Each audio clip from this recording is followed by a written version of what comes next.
നമസ്കാരം, സ്ട്രൈക്ക് ടോക്കറാണ്.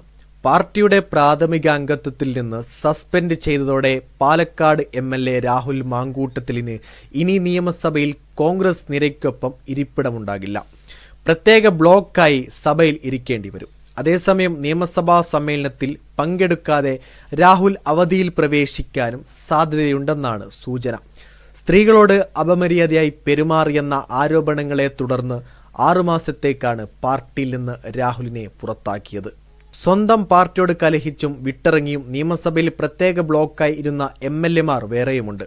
മുഖ്യമന്ത്രി പിണറായി വിജയനോട് പോരടിച്ച് LDFിൽ നിന്ന് പുറത്താക്കപ്പെട്ടപ്പോൾ നിലമ്പൂർ MLA PV അൻവറിന് സഭയിൽ സ്പീക്കർ പ്രത്യേക ബ്ലോക്ക് അനുവദിച്ചിരുന്നു. ഭരണപ്രതിപക്ഷ അംഗങ്ങൾക്കിടയിൽ 4ാം നിരയിലായിരുന്നു അദ്ദേഹത്തിന് പ്രത്യേക സീറ്റ് അനുവദിച്ചത്. ഒന്നിലധികം സ്ത്രീകൾ പേര് പറഞ്ഞും അല്ലാതെയും രാഹുലിനെതിരെ ആരോപണം ഉന്നയിച്ചിരുന്നു. രാഹുൽ ഗർഭഛിദ്രത്തിന് നിർബന്ധിക്കുന്നതിൻ്റെതെന്ന ശബ്ദരേഖയും പുറത്തെത്തി. ഞായറാഴ്ച രാഹുൽ രാജിവെച്ചേക്കുമെന്ന തരത്തിൽ വാർത്തകളുണ്ടായിരുന്നു.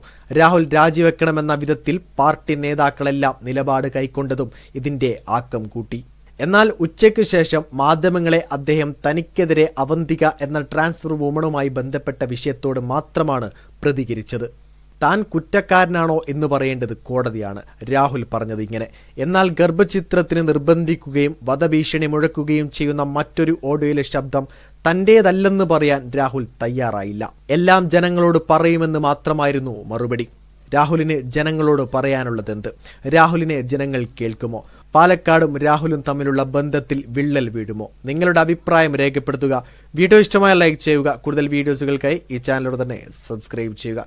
This is strike talker signing off.